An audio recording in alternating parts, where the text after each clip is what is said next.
आता मनमोहन सिंग यांच्या संदर्भात अशोक चव्हाण यांनी आपली प्रतिक्रिया व्यक्त केलेली आहे, तीही पाहूयात. आपल्यासोबत आहेत राज्याचे माजी मुख्यमंत्री अशोक चव्हाण साहेब.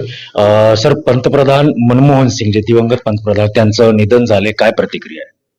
अतिशय दुःखद अशा प्रकारची ही बातमी आहे. मनमोहन सिंग साहेबांच्या जाण्याने देशामधला एक फार मोठ्या उंचीचा व्यक्तिमत्व, एक फार मोठा नेता, राजकीय सामाजिक क्षेत्रामध्ये पंतप्रधान असताना विनम्रपणे काम करून एक स्वच्छ प्रतिमा स्वतःची कायम ठेवून त्यांनी देशामध्ये उत्तम काम केलं.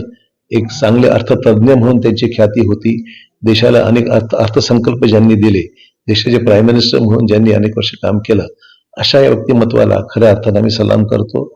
ते नांदेडशी असलेला त्यांचा जवळीक आणि जवळचा संबंध, आणि त्यातून शंकरराव चव्हाण आणि त्यांचे त्यावेळेसचे असलेल्या नरसिंहरावजींच्या मंत्रिमंडळामध्ये दोघंही होते. दोघांकडे महत्वाची खाती होती. शंकरराव चव्हाण गृहमंत्री होते, हे वित्तमंत्री होते.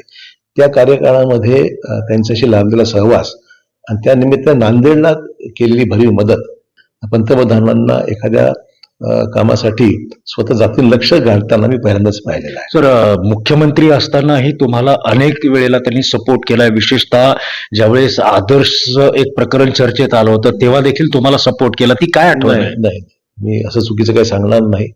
त्यांना कुठल्याही माझ्या पर्सनल व्यक्तिगत कामामध्ये मी कधी इन्व्हॉल्व्ह केलं नाही, आणि त्यांना अशा तुम्ही मगाशी उल्लेख केला कुठल्याही विषयी त्याची मदत मी घेतलेली नाही. सर, शंकररावांच्या हाताखाली मी काम केलं याचा अभिमान वाटतो असा उल्लेख त्यांनी केला. हो, नांदेड एक सगळ्यात महत्वाची आठवण म्हणजे नांदेडच्या जाहीर सभेमध्ये लोकसभेच्या प्रचारार्थ ते आले असताना त्यांनी जाहीरपणे हे त्यावेळेस सांगितलं होतं की मी पंतप्रधान जरी असलो तर एकेकाळी मी शंकरराव चव्हाण साहेबांच्या हाताखाली काम केलेलं आहे. तो व्हिडिओ आजही आपल्याकडे उपलब्ध आहे. म्हणजे एवढा मोठा उदार व्यक्तिमत्वाचं माणूस हा जाहीरपणे पब्लिक मीटिंगमध्ये हे म्हणतो, याला वेगळं महत्व आहे. योगेश लाटकर, NDTV मराठी, नांदेड.